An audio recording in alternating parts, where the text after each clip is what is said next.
BLaKBoXX Radio. We are in the box. It is the 8th month. This is Healing August, guys. Let me tell you something. We're in Baltimore City, and it is hot, hot, hot. You see my sister over there with her fan. It is hot, hot, hot. I'm telling you, summer has shown up and it's showing out. And so it is a hot day in Baltimore, a beautiful day in Baltimore. And we are at BLaKBoXX Radio, and we're doing Healing August this month.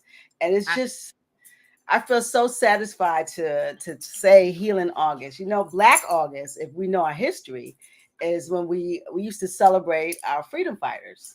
And all throughout August and all over the country, we had celebrations. But that does not happen anymore, but it's still something that we should know about as a part of our history. But at BLaKBoXX Radio this month, we decided to do Healing August because our freedom fighters are amazing, but right now in our community, we need healing. We need to move towards a space where our families are whole, ourselves are whole. We're utilizing all the gifts that God gave us as Africans. And so I enlisted my sister.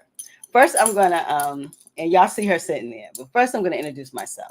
I'm Queen from BLaKBoXX Radio, and it's been a while. I haven't been on, but it's been about 3 weeks. Yeah, it's been a while. It's been a while since I've been on, and but this month we coming. This is our first joint. This is a 3-part series, accessing our ancestors.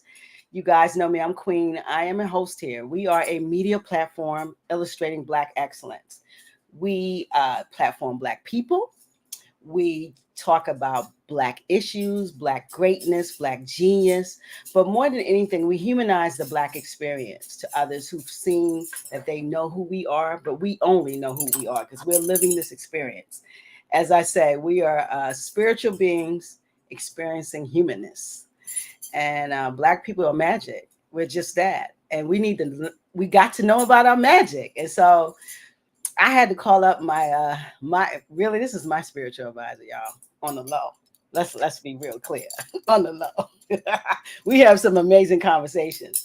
But I went to her and I said, listen, we need to find a way to heal our people. We need to talk about healing. We need to talk about spirituality. We need to talk about ancestral connections.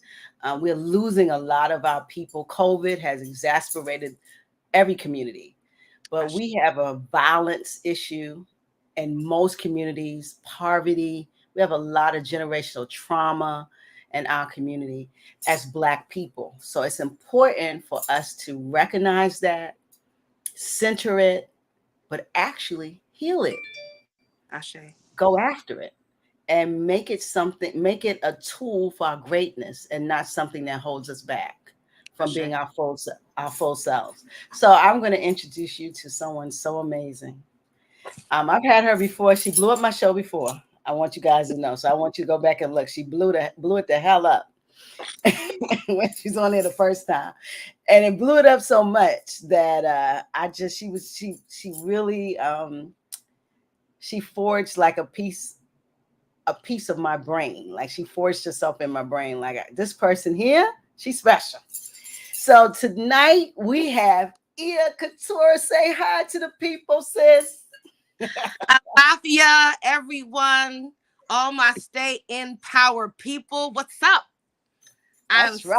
I love happy to be here on BLaKBoXX Radio with my sister, my longtime college buddy, hair client, aka all the things. Y'all don't even know. So grateful to be here because I think that we don't have enough platforms like this, and any way that we can allow the Black experience to become available to people that want to learn, want to understand, want to know.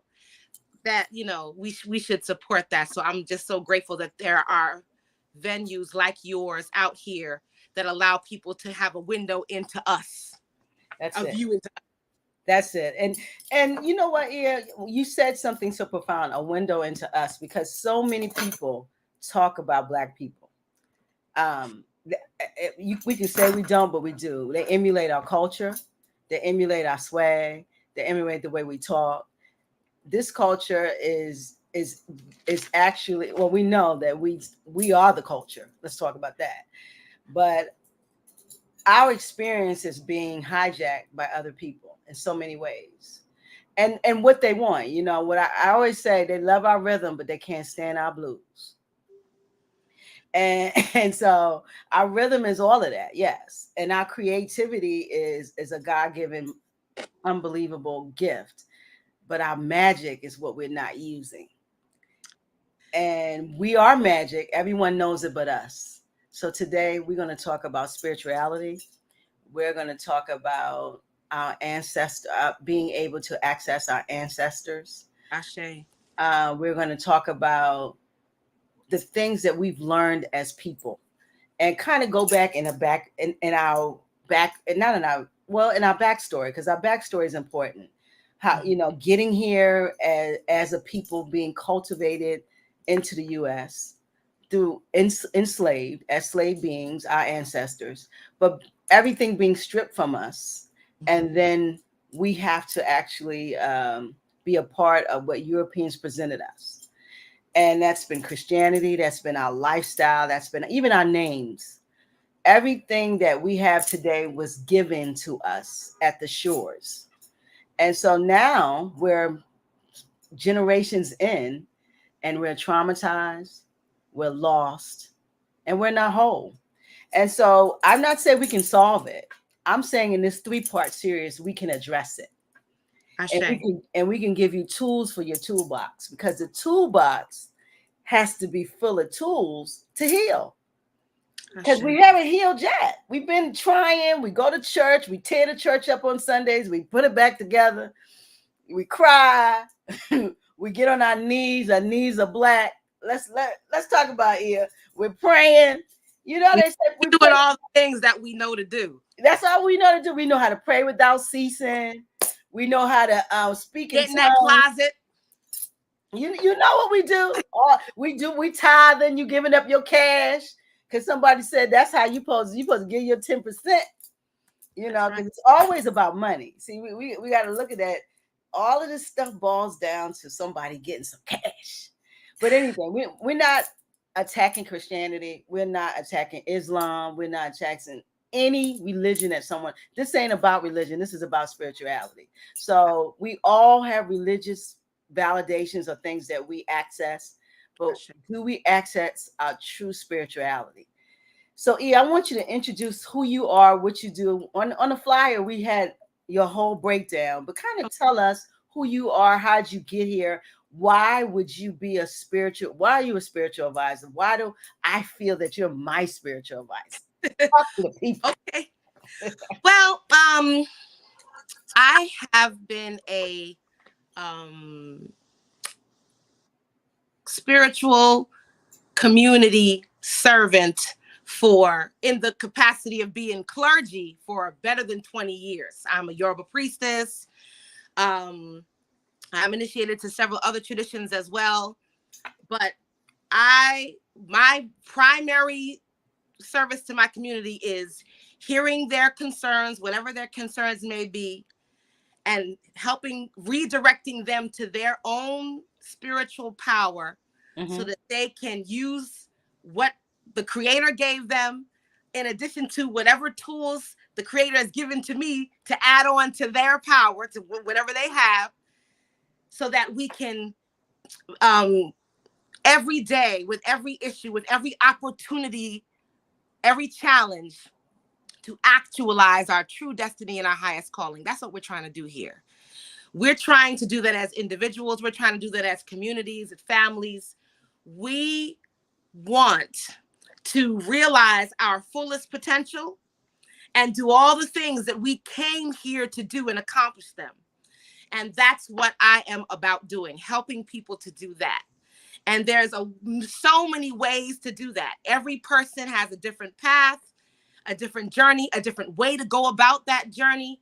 And my passion, my mission, my love, my joy, my job, my spiritual assignment in this life is to be an interface between entities that live inside of bodies,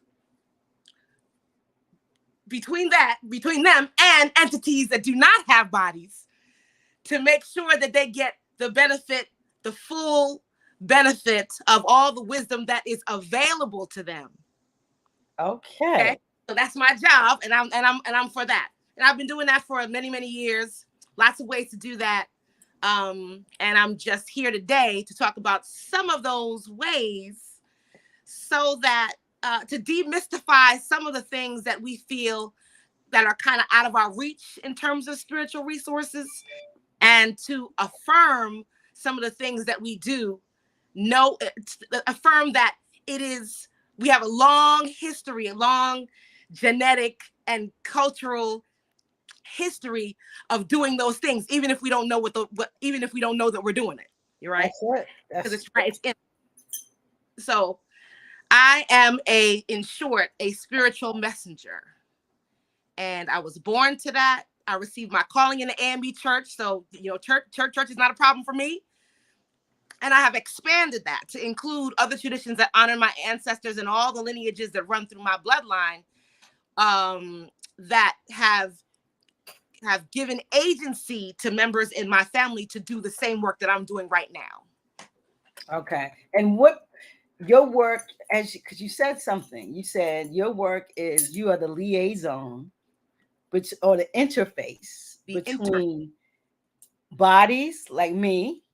Yeah, spiritual beings inside of bodies like yourself. Inside of bodies, because remember now, we're spiritual beings experiencing humanness. So that's what I am. Yes, but you also can speak and communicate with beings that don't have bodies. Is that what you're saying? Don't have bodies. Still spiritual beings, just don't have a body. Because you're a spiritual being. Everybody that you see is a spiritual being, but they're inside of a body. They have a vehicle. They're walking around, hands, legs, feet. And there are spiritual beings that do not have bodies, that still have, agency in the realm that they operate in. Okay. That's what I am the interface between those who have bodies and those who don't. But our spiritual beings, nonetheless, see, that's what they have in common. They're in spirit. We are in spirit and in body. Some are just in spirit, but they no longer have a body, or they're just not in body because that's not the nature of that particular entity. Got it. There we are. All right. So as Black people, as African beings in the diaspora, most of us are Christians. Most of us have learned that we have these, in Christianity, you have rules, you have tenets to the religion, you have, to me, I think is a lot of fear that's entangled in the religion and being a part of it. But I guess people say that's the rules. If you follow the rules, then you won't have any issues. But that's what folks say, and you pray and you have faith, all of these things that we do as Christians. Okay. And it teaches us, if we do all of that and we serve God and we serve the community, or we be a good Christian, there's a final resting place for us called heaven. And if we don't, you think it's hot in Baltimore. Damn it, you're going to hell. And it's going to be hot. With the devil. That's what they say now. The devil is hot in here. It's about to be real hot. So when you die, you're working this whole life to get to this place called heaven. The pearly gates, it's white. You know how they make it, mystify it, is, because white's supposed to be pure, whatever. We see that white ain't pure. Let's start there. Okay, but anyway, it's white, it's pure, it's this, is that. And so this is what I grew up in that tradition. Okay. My mother is still in that tradition. She's a Bible bandit. She is an absolute Christian warrior. So we learned that when you die, that's it. You waiting for the judgment day, And then when the judgment day and Jesus call you and look at your book, he gonna say, Shorty, you going left? Or you going up or you going down? So that's what I've learned in my life. How is that kind of shape our thought about our magic, our ancestors, and what we are trying to heal today? I want you to kind of delve into that thought, what we all have been a part of. Well, as I said earlier, I received my calling in the A&B church. I was raised in the church. My parents were very eclectic with their Christianity, but they were Christians nonetheless. There was a lot of in my home growing up, a lot of discussion around African tradition in the context of Christianity. So we weren't just Christians going to church. We were going to the African Methodist Episcopal Church, right? Mm-hmm. So AME is African Methodist Episcopal. So there was room in that branch of Christianity to discuss what Africans were doing and how they got from where they were to being to creating the AME church. So there was that in there. Yes. And in that conversation, it was impossible for it not to come up as to what African people that formulated the African Methodist Episcopal Church, what were they doing prior to their orientation to Christianity, which gave them a passion to create a branch for them, because they recognized that there was a distinction, right? There's something special about not just being Christian, but being Christians and being Africans. So yes. Even as as early in the game as those African people were, certainly post-slavery, right after, if not in, they understood that there was a distinction that they had in the Christian experience, right? Right. That was different from everybody else who they were experiencing as Christians, right? Yeah, we all going to church together, but when we get the Holy Ghost, we look like this. When y'all do, y'all look like that. When we sing, we sound like this. We bring the house down. When y'all sing, y'all do it like that, right? Yeah. So there was just that recognition alone was enough to give life to the African experience inside of the Christian construct. So let me ask you a question, because I love that. You're saying that Africans, our ancestors who came, they understood because they were spiritual beings and they recognized Christianity, but they saw the way other people were worshiping, i.e. the white folks. Right. And then from us, we can't worship that way. So they created an experience that they could identify with, right? Which would have be AME and all of these different sects that we see Black people go every Sunday to be a part of. It started because we did not recognize the way that those people worship. We didn't identify with that. We understood that we were all Christians, but we wanted to worship our way. We understood that when spirit impacted us, it looked differently. It sounded differently. When we're speaking in tongues, when we're dancing, when we're singing, when we're praising, we recognized that there was a distinction, even though we all share Christianity as a unit. Absolutely. He wanted to create a structure where African people could come together and, quote, do how they do and still be Christians, still talking about Jesus, still talking about God, still talking about the Holy Spirit, but recognizing that we have our own way about it, because that was the as far as we could go, right? Right. And that's fine. Well, I'm mentioning this because it's important to note that the African experience is so strong that it goes beyond any individual person's understanding, any individual African's understanding. The spiritual resources the spiritual community that we were accessing to create this experience of relief and worship and praise for us every Sunday was doing something different to us that it was doing to everyone else. So just in that recognition alone, African people at that time, certainly they had been very strongly conditioned out of saying or doing anything that looked distinctly African, right? Right. They had long since been beaten out of doing anything or saying anything that looked distinctly African, but they couldn't take away who they were, even with what they had been forced to do. Got it. And I'm saying that because it's important for African people in the diaspora, even today, to recognize that we always knew we were spiritual people. Yeah. We don't question that. That's given.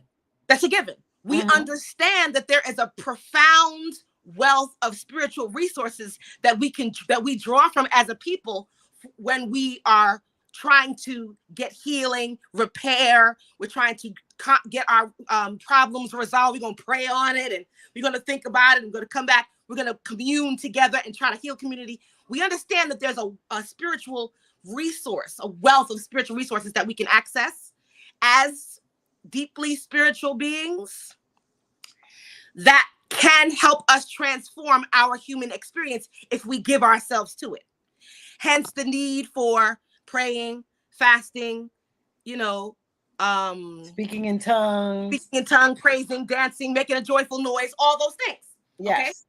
So when we know those things, knowing those things now, right now, 2022, means that we can go beyond the boundary of our oppression to worship as African people.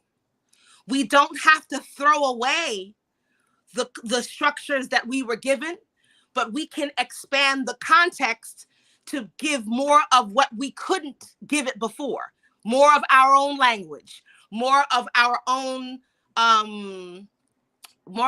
practices, because that was something we could not do, but we managed to be ourselves in whatever we were given.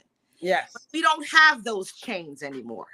We don't have those boundaries anymore. And if as we avail ourselves to the truths that were taken from us, we find there's a lot of us that hasn't been lost, right? There's so much of us that hasn't been lost when we do go beyond what we were taught as children and start investigating African traditions. We say, you know what, this doesn't feel like it's not me still. But what we are doing is actually adding on more of us. We're not saying to ourselves, oh, we can't do that because we're going to get in trouble, or we're going to get somebody else in trouble, we're going to get beat, or something's going to happen. We no longer have to live with that fear. We can do investigations. We can explore. We can try things out. We can decide with our own mind and the spirit of discernment and the spirit of accountability. We can do that now and decide whether or not adding more things fits for us, feels good to us, resonates with us, allows more of those spiritual resources that we've been accessing all this time. If that doesn't give us more agency, more benefit, more tools for all kinds of things in our lives, if we give ourselves some room to just treat our spiritual lives as school. You go to school to learn. Of course, you're ignorant of what you're going to go learn. Otherwise, you wouldn't be paying these people good money for you to find out. But we're students of life. And if you really mean that, and you really do want to expand your spiritual vocabulary, your spiritual practice, your understanding of perspectives and approach to ways you could live as a spiritual being living a human experience. If you're interested, the information now is available to you. You don't have to hide anymore. But let me ask you a question. Is the reasoning that we are so traditional and we continue to continue on these paths of what grandmama did, grandmama them and mama them and mom them, they were Christians. They, this was their thing. Yep. Because programming is just that. And that's what I want folks to see, that programming is something that is when it's just like you go see that P-Valley everybody looking at. Let me give you a new something to old something. Everybody going to see P-Valley, right? That's the show now. But it's a program and people are there on time to see it and to be and see the content that's on television. Mm-hmm. We've been programmed years after year, generation after generation to be Christians.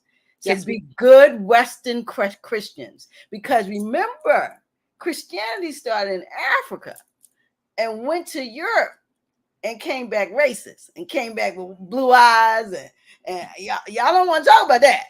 So I just want us to understand that what we see as Western Christianity was flipped from what they saw in Africa. Now, to be fair, it really doesn't matter what you choose. It doesn't. You can take anything that someone believes and manipulate them to oppress them with it. If they don't know enough about their own tradition to have their power in it, if they don't have their power, their right place in what they believe, they don't see themselves correctly in the context of what they believe, whatever they're believing, whether it be Christianity, Islam, Buddhism, Jainism, whatever. Yeah. Hinduism, it can be used against you because of, first, it's what you believe. So someone can say, okay, this person is passionate about this. This is their rubric for right behavior, right living. This is how things are going to be for them. If they are follow these rules, they get a chance to go to glory, and they're not going to suffer hellfire and brimstone. These people believe this, and they're afraid of this. They're afraid of this, and they believe this. How can we? That's a recipe. No matter what the tradition is. That's true. Because that's a recipe for control. Yeah, that's a recipe for control. So if you really believe in something, someone can flip that belief and controlling your mindsets. Yes, and that's a big if. Okay. If you have not been oriented to your own personal power inside of that tradition. And that is the big issue with any tradition, but since we're talking about Christianity and the diasporic issue, that's the big issue, because Christianity in and of itself is not the problem. Okay. The problem is that you are a slave. You are oriented as a slave inside of that tradition. If you are oriented as a child of God, created by God, a powerful spiritual being that has agency and jurisdiction over certain things, stewardship over certain things. If you were trained and treated like that, you wouldn't have a problem that you got. Oh, so wait a minute, Iya. You are stepping on my pedicure. You said, because that's major right there. Because the orientation is the problem. It's not let me just say that there's a lot of problems in all the religious texts and religious dogma and all that. I'm not saying that that's not true. There is a lot of problems in that. But our scholarship can really undo that. Got it. Our scholarship and our intellect can undo the quote, the bull inside of those the text and the dogma and so on. The Sure. issue is not that we can't see the BS in the text. The issue is that we can't address it because of the fear. And the fear that we have is because we're oriented to this tradition that we love so much as slaves. If we were oriented as children of God with the power that the Creator endowed us with, then Christianity would not be a problem in the African community and would not be so divisive when we're talking about African traditions and adding that on between African people who want to practice tradition and African people who want to, maintain their Christian identity and not go past that, because there's nothing wrong with that. Because no matter what you choose to live, if you dedicate yourself, if you're committed to a spiritual life, it's what God is so amazing that you're going to get it. You know what I'm saying? It doesn't matter what you pick. The problem is your orientation as a slave, not the tradition that you pick. So wait a minute, slow down. So you said, and I hope that made sense. It made sense. I'm gonna break it down. So you're gonna tell me if it made sense, because see, I'm over here learning. See, me and my black boxes, we're learning we're listening and we're getting the information. So we're downloading. Okay. So I want to see if I downloaded that correct. You said that Christianity isn't really the problem. The problem is the orientation of us into Christianity as slaves. Yes. And if you're oriented as a slave, you're powerless within that entity. Yeah.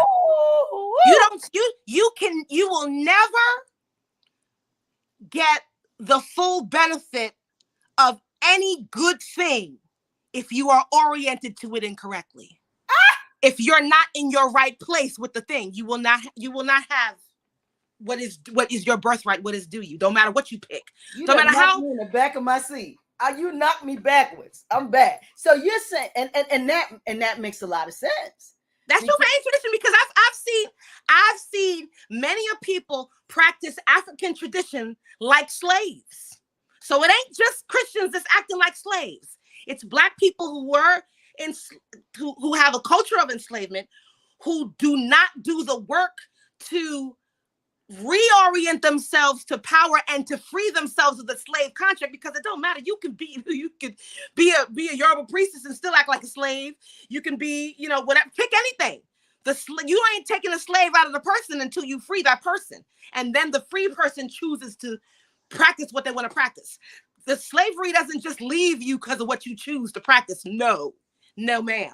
But that is why we see what we see in our community, is because our even in this society, we were oriented as slaves, and we tend to emulate that behavior at all times. In every way, in every way. And then there's systems in place to keep us there, as we are a part of that same system to keep us in this slavery mentality. Wow. So the thing is, beyond any tradition that you choose to invest in for your spiritual practice, you have to do the introspective work to free yourself from a slavery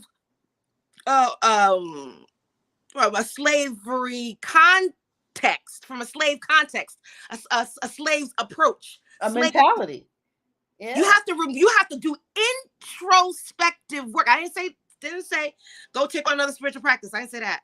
I said you have to do the introspective work to be who you need to be in your power, so that when you do practice a beautiful African tradition, like you become a Yoruba priestess or a Khan priestess, or you become, a Grand Mambo, or you become a minister or an imam, fine, do it all. But you want to be a free thinking, in power person practicing those things. The tradition itself is, Black people are taught. And when I'm saying taught, I'm not talking about colonialism. I'm talking about within our community, we have a tendency to think that if we just take on different stuff, if we start doing new things, we're going to free our consciousness. We're going to stop acting like slaves. We're going to stop living like slaves. We're going to stop loving like slaves. We're going to stop working for people like slaves. We're going to all of a sudden be free because I'm not doing that same old stuff I was doing when I was a child. No, that's not true. you have to undo the fact that you give up your power to everything.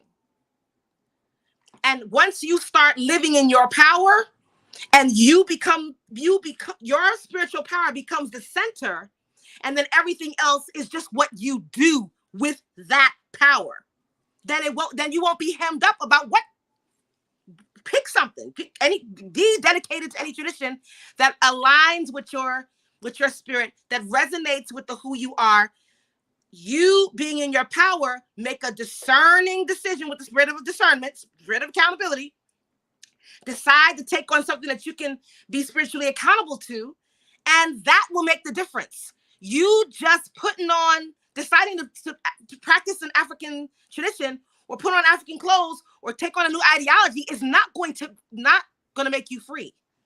And you know why it's not going to make you free? Because you're already starting off with the slavery construct in the diaspora here.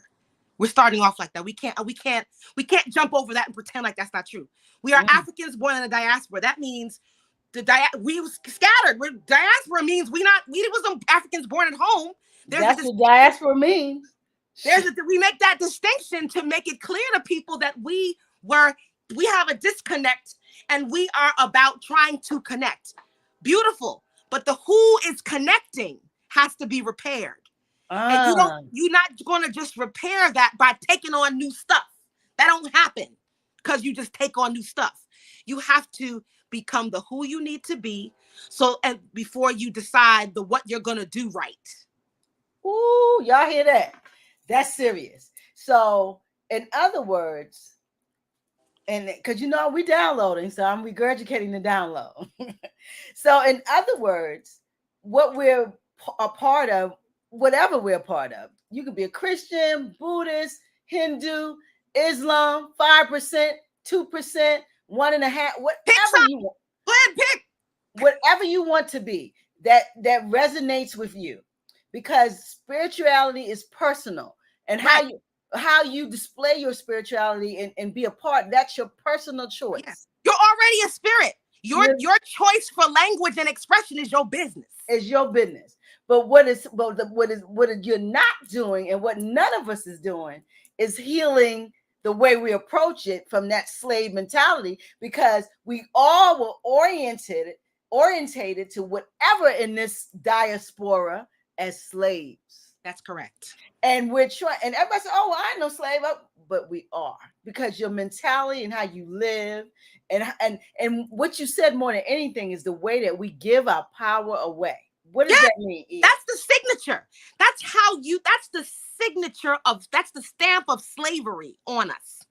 We are constantly giving up our power in every way, in all the systems, in all the dynamics, in our business, in our personal relationships, in our tradition. We always giving up our power, because that's what we were oriented to. Your power is not necessary. Just follow the rules. Do what you're told. Don't think.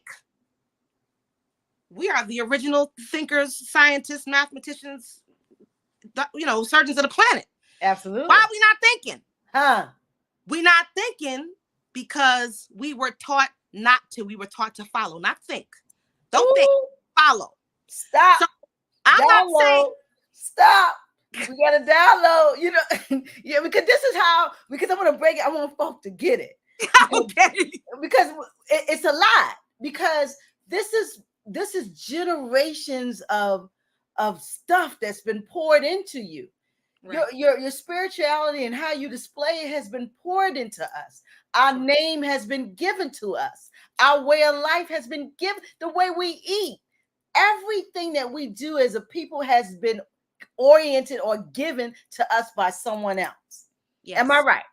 That is correct. And that's the thing that has to be healed. Because that's what has to be healed. When we start, this is when Black people start debating and arguing with each other over details concerning our religious and spiritual expression, we're missing the whole point. It's a distraction. Because the real issue is not what you do, it's the who you are that's doing it. That's the problem. Because every tradition, and when you get to the mystic level of every tradition, the distinctions are unrecognizable because the truth is one. But you ain't talking that if you trying to grab onto your ego's sense of power around the difference between what you practice versus what someone else practices. That is the ego's construct, and only slaves think from that perspective. And wait a minute, Iya, Christians do this all the time. So all of them do. All people don't matter. And it's not even Christian. Let's because I don't want to attack Christianity. I want folks to know I grew up as a Christian, so that it's personal to me. And because my mom and we grew up in the Church of Christ, and they talk about the AME, and then we talk about Jehovah's Witness, we talk about Seventh-day Adventists. You understand what I'm saying? We got to that. You're saying that we've missed the whole point by attacking each other, because it's not what we're practicing, it's who is going to practice. That's what the hell the problem is. Yes. It's a distraction. It is a diversion. It is a way of, obviously, to divide and conquer by keeping us in the wrong conversation. Whoa. I hope y'all hearing this. That's the wrong conversation. That's the wrong thing. So I have had the distinct pleasure of people over the years. I've been a priestess for 20 years, coming at me for all kinds of questions, right? And they always would say, "Yeah, what about this?" And all the things, right? The whole gauntlet of traditions and ideologies, right? And all they're gonna get out of me is, "Yes, I hear you," because what I'm listening for is whether or not you're practicing your tradition as a free thinker or as a slave. That's the only thing I'm listening for. Are you in your power, or are you giving up your power? Because I know that the tradition's true nature is not to enslave. But if you're a slave, that's how you're going to experience it. I didn't experience my Christian life or my orientation to the Christian church. I was not oriented to it as an enslaved thinker. My parents were very pro-Black. They were all about, African traditions and so on. So I had to go to church every Sunday and essentially listen to this sermon and translate that, like do it like a translation in my mind for all the esoteric studies and philosophies that I was studying at home. And whenever I had a question, I just asked my question, but I never had a problem, because here's the thing: the more you learn about any tradition, the more you commit yourself to the scholarship of any tradition, the more you hear the correspondence between that and all the other traditions that you know. So I had the opportunity to study many, many traditions, and I don't know any that are in true conflict with each other at a certain level, right? At the mundane, most basic level, it's used to organize people's behavior and control them, because if they don't have a fear of what's going to happen if they don't behave, then we're going to have social, discord. So I get that there is a use, especially in community, for there to be a belief system that helps people to govern their humanity. These are the humanity management measures. But the thing is, there's a fine line between humanity management measures that we should all use our traditions for, and being oriented as a slave to all of them. That's our unfortunate distinction as diasporic African people. We were oriented here as slaves, period. So we had to, that's the thing that we have to break. It is not about, well, I want to be this or I want to be that. I want to be more African, so I'm going to do this. Because you're going to take your Christian slavery construct into your Ile. You're going to run your Ile like a Catholic church. It's going to be the same thing. It don't matter. Even if it does not matter what you're part of, it's what you're presenting as when you go to be in it. It's you. So it's the who you are. Lies in you. Yes. And that's the thing that's very elusive and slippery to us. We don't do enough deep diving into the who we are, because that's painful, right? Right. That's painful. We want to have something that makes us feel powerful. So we use what we're taught. We hold on to that, and we decide that that's the right that we're going to make everybody wrong against, because that's what the ego does when it doesn't have any, when the true self hasn't been oriented as the lead of the spirit that's in the body. When the ego's running the show, you got dudes on the corner in the cipher arguing with each other about ideologies that neither one of them created. Ooh. What if they were both in their power? They would be talking about how these traditions actually align with each other, and it wouldn't matter what they were practicing or what they believed, as long as they could show and prove who they've become because of what they believe.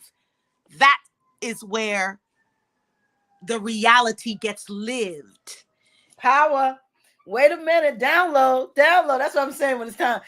So we are spending time and energy talking about how mine is better, just like one is talking about Nike 8s and Jordan 8s, and the other one are Jordan 5s, but they both Jordans, right?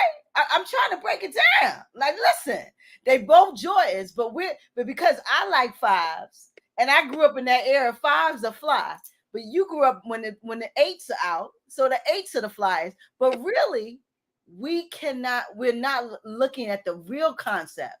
Is we both will be fine. We both got Jordans if we were powerful in ourselves. That's what you're saying. Like, if we just made that shift before making the shift to adding on any other practices or more question answering practices, we got all the things that we could add. You know what I mean? Yeah. There's a bunch of stuff we could talk about adding. But before you start adding shit on, that's it. Before that, consider the who you're bringing to it. Because if you haven't resolved that you want to be free, a free thinking, free living, freedom understanding, and practically living person, then you're just going to exchange one brand of slavery for another. Listen, guys, this is how we're going to heal. We got to talk about it. And it's not comfortable, because I was telling somebody just the other day. Because that just took away everybody's soapbox, right? Yeah, that's it. Everybody's soapbox is what's so different about us. But our likeness is we all are in the diaspora trying to make it. And we're African. That's right. The likeness. And everybody knows how much of a slave they are, because they know how much power they're giving up every day. But they're explaining it away. We going along to get along. We got to do what we got to do until, we got bosses, we got spouses. We got to just, make nice. No. We have to resolve this notion that giving up our power is the only way we can have a life, because that is a derivative of slavery. And that is what we take into all of our traditions. And that's why we a bunch of slaves arguing for which brand of slavery is better. And that don't work. Sister, download. Jesus Christ. Jesus Christ. I want to get out of that conversation, because it's too easy to divide us. We can talk. If you want to talk, we can talk about Islam. I love Islam. We talk about Islam. We can talk about Christianity. Talk about Hinduism, Buddhism. We can talk about Jainism. We can talk about 5%. I'm with it. Let's talk about all of that, because doing what I do doesn't keep me at a distance from you doing that. What I want to know is if you're in your power doing that thing, because being in your power looks a certain way in your life, no matter what you practice in. So I'm looking for you to have this brand of power. You in your power. This is how power as a Muslim looks. This is how power as a Christian looks. This is how power as a Yoruba practitioner looks. This is how power as a 5% looks. I want to see it. I want to see what power looks like. If you don't know what power looks like, then you ain't practicing whatever you practice in the right way. Woo! Wait, ear. Why this is so, and I'm gonna break it down why this is such a manifestation of what we see with our young people, with our children. They're fighting over corners, they're fighting over where they live, they're fighting over territories that they don't even own. But if they were powerful in themselves, they can go anywhere and be okay, because they're living in power. But because we're powerless and gave it to somebody else, then we're fighting and killing for a block that we don't even own a house on. We renting. That's right. And we fighting for things thinking that that is what power looks like. We don't know what power looks like. We don't know. This is why this conversation is so important. Is we got to define what power looks like and what being powerful is. Yes. And it is not things. It is not your pretty Benz. It is not your 6-bedroom house. No. It's none of that. It's not in the outside. It comes from inside. It's your birthright. And there are several power dynamics, and I invite the audience to go and study them. I've done several lectures on them in my own videos on Facebook, but I will say something about these dynamics. Where the videos on Facebook? Say where they are on Facebook so they can go. You can look on Keturah, Iya Keturah Monroe, and you can look under 5 power dynamics, and you will find videos I have on each of the 5 power dynamics. Got it. But the most powerful dynamic, the most essential power dynamic for African people in the diaspora especially, is what I refer to as natural power. This is natural power. What is your inherent power, the power that cannot be taken away. So that means that no matter what power dynamic you find yourself in, because often other people will have power in a situation that you don't have, right? Mm-hmm. But what you have is the power to remove yourself from the whole situation. What you have is the power to decide that whatever this person is offering you isn't more than your integrity or your sense of self. And you will just leave the money on the table, the job on the table, the whatever on the table, because you in your knowing, you say, I know that there is another way to get this done. I'm not going to take the comfortable and convenient option out, which equals me giving up my power. What I'm going to do is maintain the who I am in my natural power for myself. And I'm going to use that power to remove myself from a situation where I'm not being honored. Period. Listen, guys, download Keturah. Download. We got the download. Wait a minute. So you're saying that, as I said, you would walk away from the bins. You'll walk away from the 7 figures or the 6-figure job or whatever it is, the 3-figure job, if you're not in it in power. If you don't have your natural power in any space, you're willing to be without it because your natural power is your powerfulest dynamic. Is that what I heard from you? Yes. If you're in your power, if you are in your power, yes, that means that whatever you're being offered that you feel in conflict about, that you will have to give up your power to get, you can walk away from. You know why? Because to be in your natural power is to be in alignment with the power of the entire universe, your birthright, to access all those spiritual resources that you were taught that are available to you. That is you in alignment with that. You will find another way. Spirit will make a way for you if you don't cut yourself off from that. But you have to be in your power to even know that that's possible. You have to stop telling yourself that the only way you can make it is by giving up your birthright, your birthright to all power, and you give it up to have this little piece of comfort and convenience power dynamic that you've been oriented to as a slave. The whole thing is, once you get oriented to freedom, once you get oriented to being in your own power, you want to maintain that because it is the greatest tool you have. It is where all of your resources come. It is how you get your healing. It is how you get your resolution. It's how you stop being confused. It's how you know that you can walk away from a bad situation and make it right somewhere else. It's the thing that lets you know that you can weather the time that it takes to have something the right way because you can't live with it the wrong way. That is what is available to you when you do the introspective work to be the who you need to be before you start practicing anything. Because the practice don't make you free. It is the you in your power that allows freedom to be the way you operate in your life instead of slavery being the way you operate in your life. Yeah, download.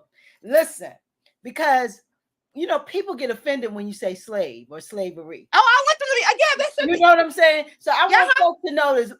Slavery, we're not particularly talking about the institution of chattel slavery in No. which we came up. We're talking about a mindset.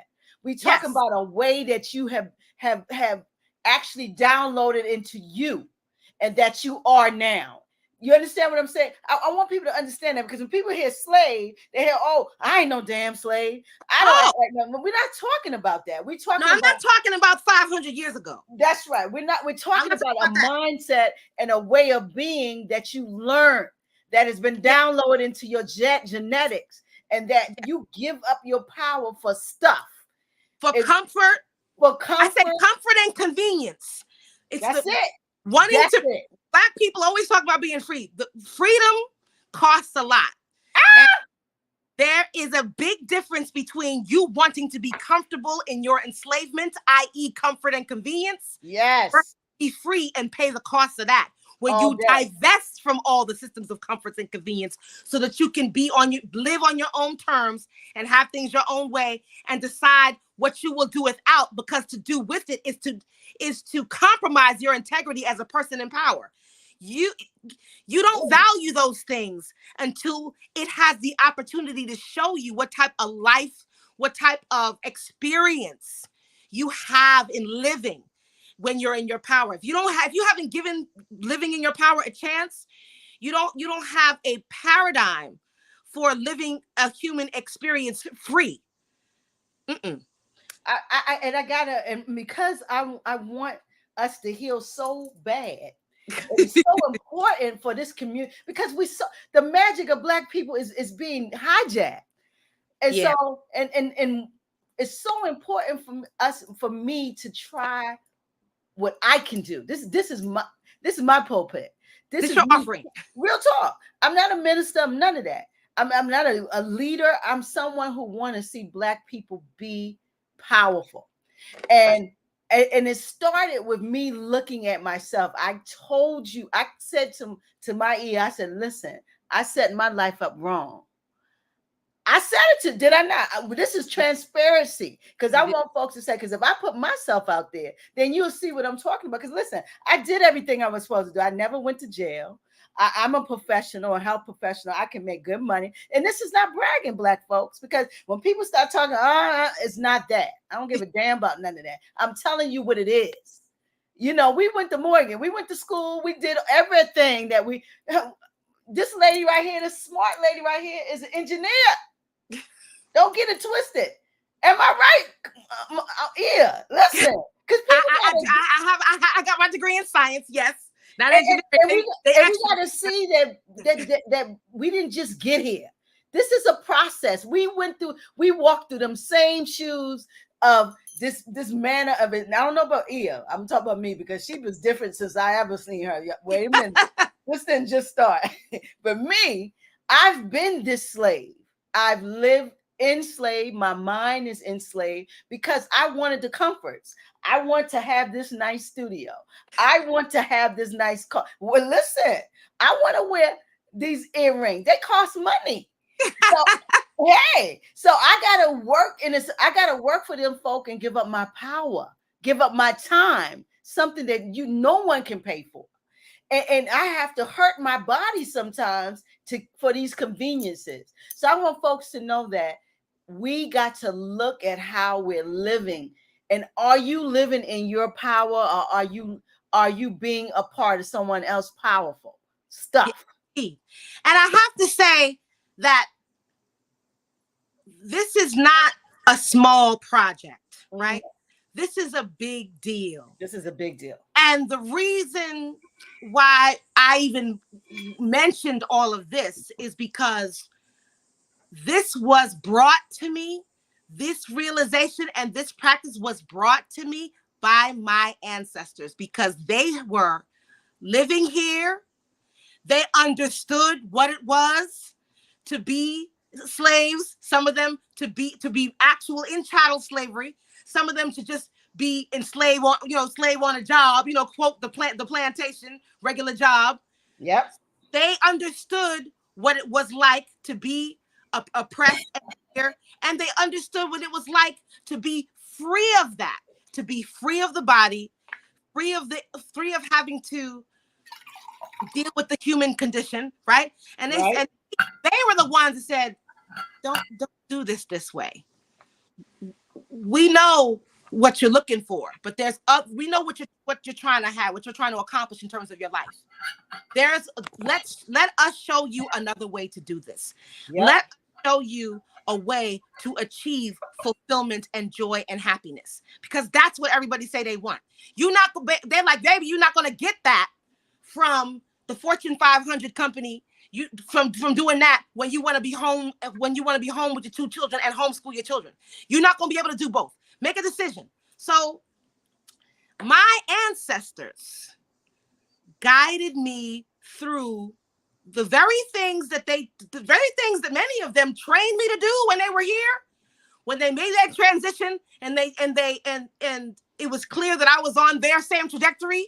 They were like, they did the whispering in the ear, the dream, the guidance, the signs around me. They're like, there's another way to do this. We didn't know the ways to do this like you, because they were in it. They didn't know. We were in it. There are different things available to you now that were not available to us.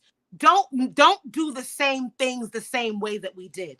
We will support you. We will guide you. We will direct you to new things to try, because we don't want you to live for someone else. We want you to live full, and we want you to honor us by living in your power and living in full joy, and helping other people to find that, because your ancestors, despite our family's best efforts when they were here, they didn't see and know all the things they see and know when they make their transition out of the body, when they're no longer subject to the ego machinations of the human condition.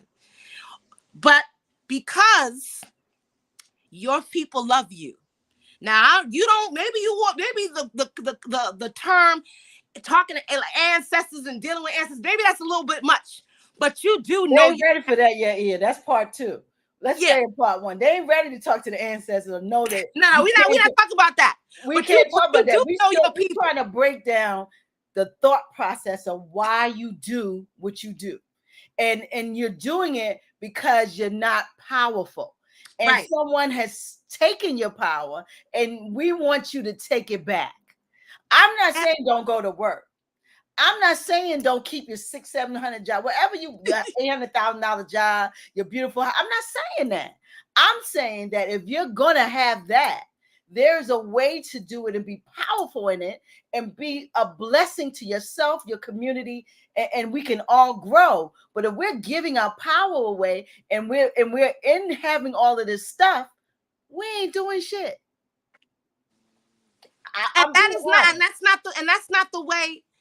Like, that's not the way that we build the foundation for future generations. We have to build, and that's where it's at. With the building of you and me. This is for our children, grandchildren. If we want to get our children out of violence, if we want our children to change what they're going through, they don't even understand. But you know why they're that way? It's because we're not powerful. And we're not teaching them to be powerful. And if you don't teach power, what you teaching? What you teaching? And so when I say, and I'm going to break it down in Baltimore, I was talking to in the barbershop. You know, the barbershop hot, sis. Listen, I love Black men. Lord have mercy, Black men. Because in the barbershop, that's their spot. And I went up in there to get my little line, sis, I had to get my little line. So I'm in there with them, right? And they talking about the squeegee kids. And if you're not in Baltimore, we have young Black children who are going out every day to squeegee windows and in places where they think they can make that dollar or money. And it's usually around them people, them white folks, because they got the money. Ain't no use for you to squeegee in the hood because you're not getting nothing. You better go. It's the truth. You better go where the money is, the resources. So they set up shop in Baltimore City, squeegeeing windows. So they were talking about that, and a guy, he's a cop. They got to follow the rules. The rules. This is what he's saying. But that is because he is a former cop or a cop now who is powerless as a Black man. So all he can tell young men is, you got to follow the rules. You got to do this. You got not how I can. I said, well, why are you talking about what the government should do? What are you doing? Why won't you set up around them and teach them something so they can be powerful or they can be great? You're busy a part of. You're part of what everybody's saying, that these young people, they don't listen. They're lawless. That is how we have been taught to think about our own children, not somebody else's children. You understand what I'm saying? So, and I gave that example because I want people to see is the reason why our children are the way they are is because we are the way we are. Yes, that's true. That's true. And we are the way we are because that's what we love to say. Well, this is what we were taught. This is what my mama did, my grandma did, and all of that. And as a free thinking person, you have to discern whether or not what you were taught, what the person that taught you, if the thing that they taught you, did it work for them? And were they free? Not likely not. Which is an important thing to discern, because people can argue that some things worked, but some things worked in a certain construct. If you're going along to get along, then there's a whole lot you can make work because you ain't making no waves. You ain't making no waves. Yeah. But if you're trying to honor your greatness, honor your true self, if you're trying to be honest about who you are and that everything, all your expression genuinely and authentically represent you, chances are a lot of the things that you do are not going to look like what you were taught. And that's okay.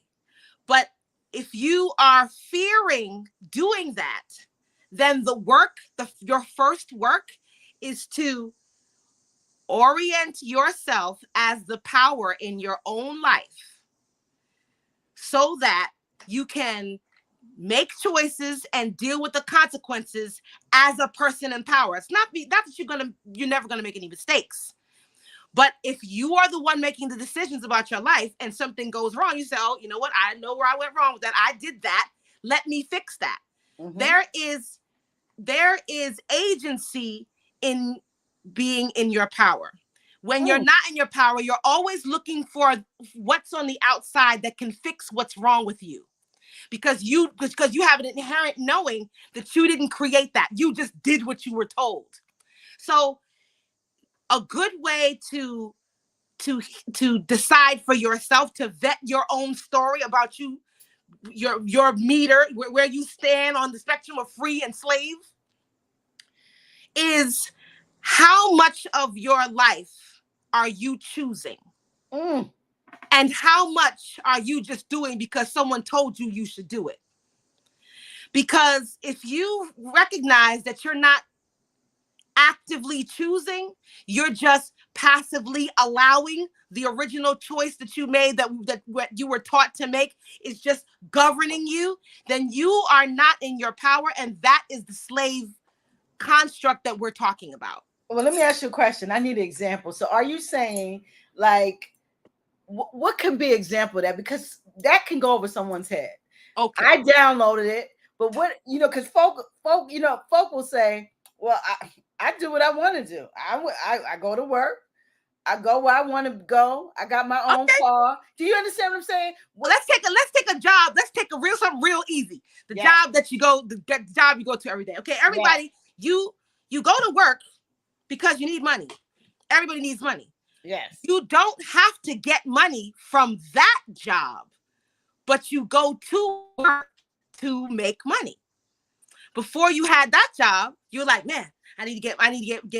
I need to get money. So you apply for that job, you got it, and that becomes the way that you make money. If this job does not, if you, after a while, you may be excited about it in the beginning because of the money, but after a while, you may say, this does not honor me. I hate my job. This does not honor me. This is not my expression. This doesn't express who I really am. As a matter of fact, there's some things about it that I really don't like. That's really anti who I am. I can really go that far. Then you have a choice, right? If you're in your power, you say, you know what? I'm only here because of money. I ain't gotta be here. I don't have to be here to make money. Money is everywhere.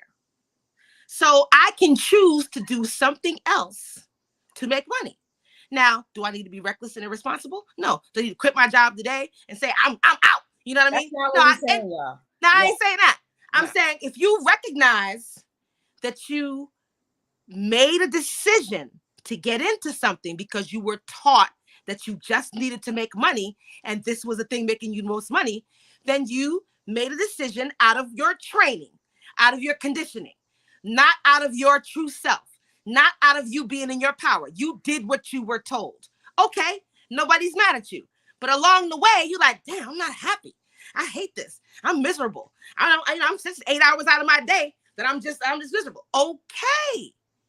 If that's your new story, then you being in your power are going to say, why am I here? For money. Can I make money doing something else? Yes. What's the other thing I want to do to make money? Well, maybe you don't know, but you can start investigating that. Start giving time, making time to create something else, create another business, do something else, and work that and cultivate that seriously until you can remove the life that you've attached to this thing that doesn't honor you, to reassign it to something that you do that actually honors you and is aligned with who you are. Now, it's very likely that you're going to have to make some adjustments to your standard of living. You first do this. But it's then that you have to decide whether or not being free means you really being your authentic self and in your power while you're at work? Or does it mean that you're just comfortable enough to stay where you are? I would say that there's an opportunity there for you to recognize just how it would be a good way for you to vet where you are in terms of your freedom. Are you saying, you know what, this doesn't honor me. I'm going to make plans. I'm going to be here for 6 months, make a plan. Here's an exit strategy. I'm going to leave because I can't do this. Or you say, well, I got bills. I got all these excuses. I got bills. I got this and I got that. I got to pay for the kids' school. I got to pay for this. I got to pay for that. My mama this, my kids that. Yep. You're there for money. Money can be made doing other things. Look, it's okay if you say, well, I'm not willing to give up the things that I'm getting from money that I'm making right now. There's nothing wrong with owning that. But do you see the difference between owning that and saying, I'm going to stay here because this is getting me I want to be here because it's getting me the money that I want for the life I choose? Yeah. Do you see the difference between saying that and going to work and saying, I hate my job. I hate this. I want to leave, but you don't do it? You could stay at the job that's not really aligned with who you are because you're making a very clear decision that you're glad to be here because it's giving you the money to get what you want. That is an in-power decision. But if you're still at that job and you're saying, I'm miserable, I hate this job, I can't stand these people, but I gotta have money because I gotta pay my bills and stuff. You see, that's not a power decision. It's the same job. It's not, again, it's not about the job. It's like before when I was like, it's not about the religion that you choose. It's about the who you're being at the job, the who you're being in your relationship, the who you're being in your spiritual practice, the who you're being with yourself. That is the difference. So don't let yourself get caught up in the 3D detail ego machinations conversation about what you don't like about this or that you keep choosing. Talk about, I ain't got no choice. I can't. Yes, you can. What you want to just say is own that, I'm not trying to leave here because it's this money, this making me the money that I want to get the life that I choose. This job is lit. I'm getting my cash. You know what? There is zero problem with that. Yep. But you have to see where you are miserable. Your conversation is about how you don't like something, you're miserable. You're making a choice to do something every day that you're not with. You're not complete around it. That's not an empowered decision. That's a slave's decision. Slaves do things that they don't have no other choice to do because that's what they're told to do. They don't have any other choices. Why are you living like a slave when you're making the choice to go to this place every day? That don't work. You don't need to be in conflict with yourself about what you're practicing, who you choose to love, where you choose to live, where you choose to work. You don't have to be in conflict about it. Stay, keep all of it in play.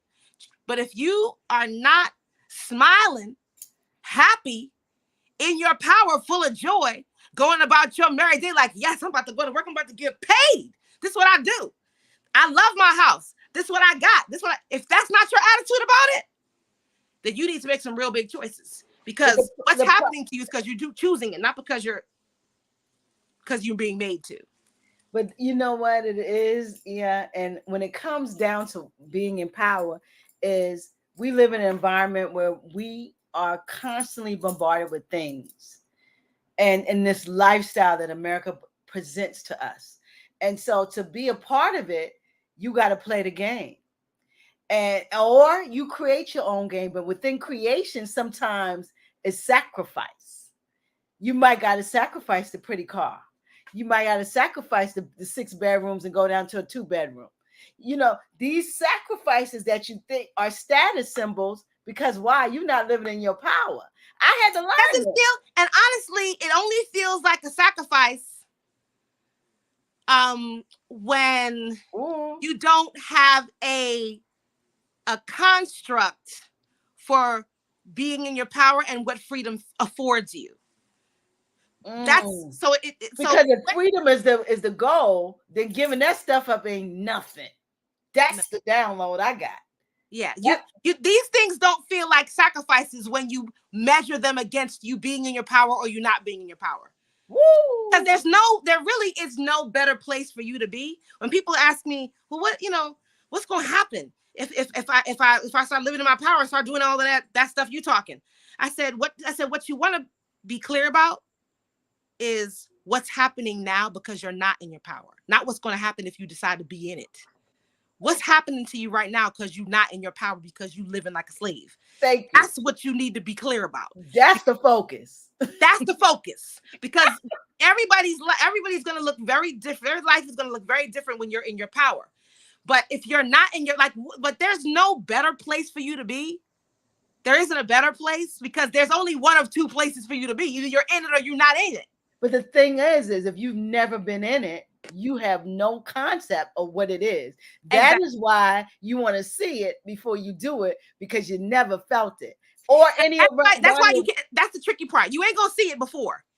You gotta go and do it. You ain't gonna see it before. You have to. That's why I say you want to know what's happening right now because you're not in it, because you know all about that. You got that down, bro. You know all of you asking about what's going to happen if, and I'm saying what's happening now. You want that? If you don't want that, that means you're going to have to take a leap into the unknown, the power of the unknown. The power of the unknown includes these, again, spiritual resources that we was talking about earlier. You're going to have to take a leap into that which you do not know to give yourself a chance to be something you haven't been. Ooh. Something that's going to give you more than what you've got. A different way to look at the things that you want and stop making the things that you currently have the only thing that you're striving for, because it ain't getting it. It's not bringing you the life of fulfillment that you want. Why? There's a reason for that. There's something in you that's calling to something else. Either you're going to give that a chance or you're not. And you don't got to do it. You don't got to do nothing but stay black and die. You don't got to download. You don't got to do none of it. You don't got to do none of that. But you ain't going to get nothing different. You don't got to do it, but you ain't going to get nothing different doing what you're doing. Listen, out, guys. Iya, it's been an hour and 20 minutes. Can you believe it's been an hour? And this has been so enjoyable. That is why this is an ongoing series. There's no way we can peel these layers back in one time, even in an hour. It is hard to get past, because what we're trying to do is make you look at yourself, make you look at your path. And this path has been before us for 300-400 years of download how to live without power. Listen, you were brought here. That's step one. You were brought here to be powerless. You are property. Remember, the reasoning for your present is to build someone else's shit. Excuse that, make me curse here. Oh, it's in my soul. So you are brought here to be powerless. So if you're brought here to be powerless, understand that they never going to teach you power. You cannot control a free thinker. No. A free thinker don't give a damn about these groceries because they're gonna grow their own food. Whatever can compromise you is something that you're giving up your power for. Just think of it like that. Just think of it like that. Anything that you feel like you gotta do or else is likely not the thing that you need to be doing for you to be in your power. It could be what you choose to do, but it's not going to equal you being in your power. That's it. And the question, and this is how are you living in your power? Truly examine the space and how you're being. Is it a powerful place? Not a place that you're comfortable, not a place that you went to school and it's the right, and from going to school now you're able to have this, but are you making decisions that puts you in a place of power for free thought, free thinking, free thought for yourself, for your community, for your family? Can generations from now look at your life and be like, that is what power looks like? Because that's where you start. That's where you start. Journey. Oh, whether or not it includes whatever tradition it does, whatever tradition you choose, your ancestors are going to be there for you.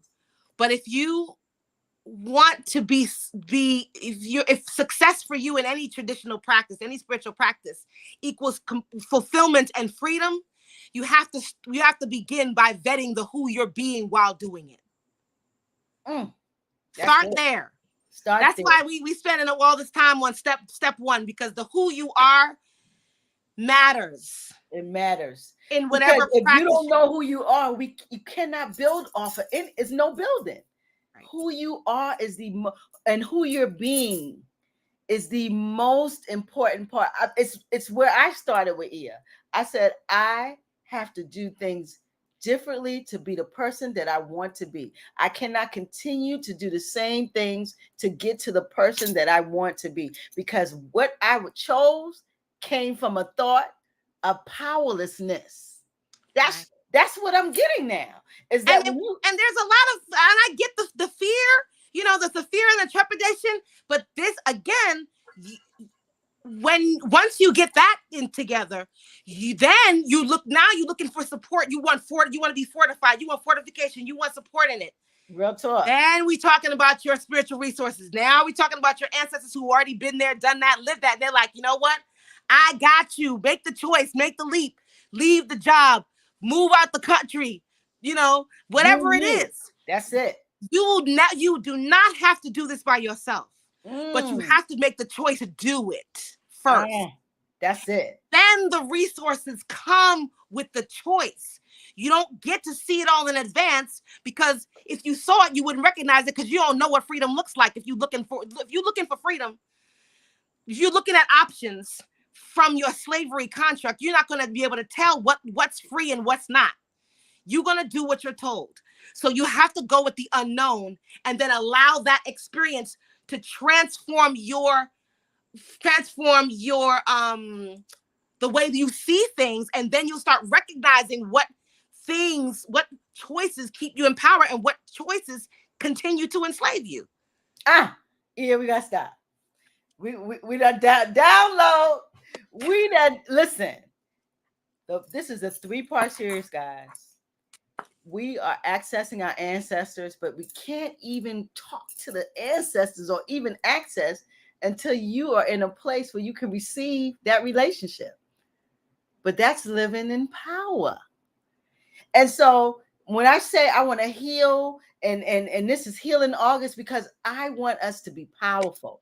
I want us to understand that we're magic, and we're living here bare as if we're not.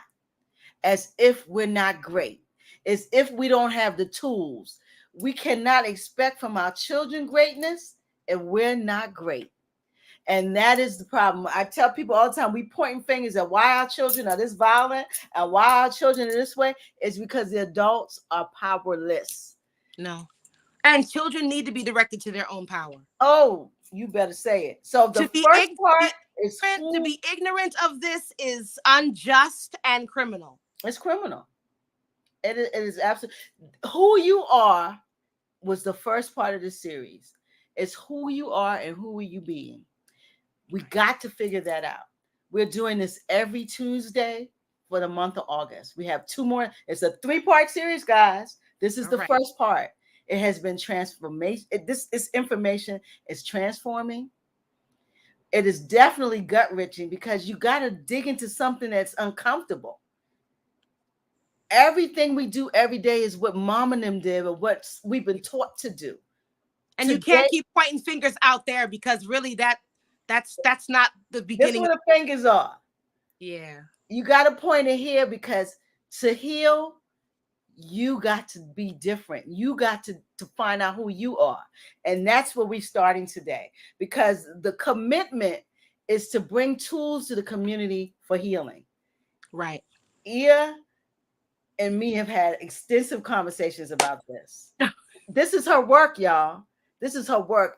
You will be able, she's going to tell you how to access her. You will be able to access her. And when we're done with this 3-part series, y'all going to be sitting outside of the house. Like, I'm next.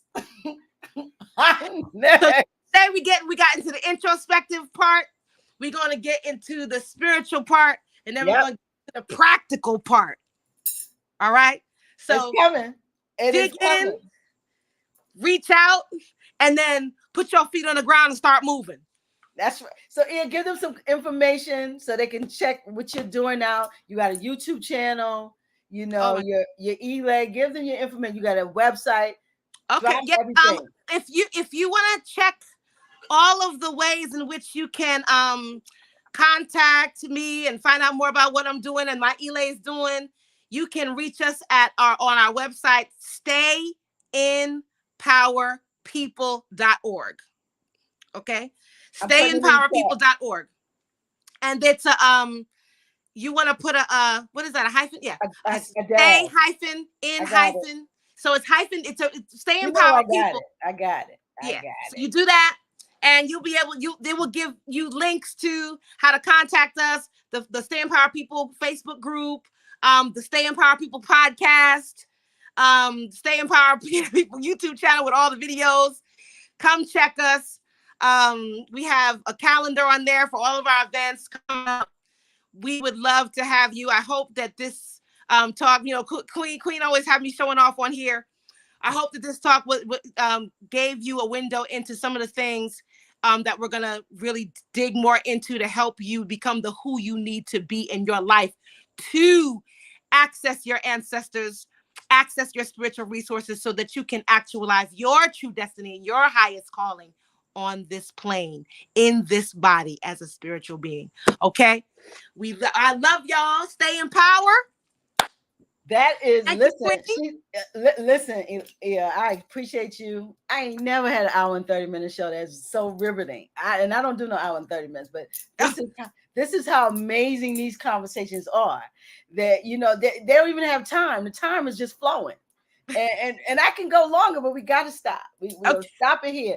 Who you are, who you being. Next Tuesday, we're gonna do another dive. And we're gonna do some more download. Understand, come to download. We have to download this information, and then at some point you'll be able to access Iya, and she can help you actually bring this information into your being, into your world, into your practice. Your toolbox is your most important tool in this America. We got to be different. If we want different results, we got to move differently. That's Ashe. just it. Just as it. Listen, I want to say, Black Boxes, I love you. Thank you for accessing this this talk tonight. Remember, it's a 3-part series. We'll be here every Tuesday of the month. For the next 2 Tuesdays, we're going to be talking about how to access our ancestors, but more than anything, the type of person that it takes to get there. Ashe. All of the Iya is going to load us down with the tools that it would take for us to be greater beings. And that's the most important thing, is be the greatest and highest and best thing you can be in this human experience. That's what you want to offer any practice. Any practice. Offer your best self. Offer you and your power to anything that you take on. And you will get what you need tenfold, especially dealing with your ancestors. They want the best for you. So offer the best you, so you can so they can give you the best. And on that note, we are boxed up and out. We'll see you guys next Tuesday. Iya, let's peace them out, and you don't go nowhere. Deuces, we're going, y'all. Good night. Y'all have a good night.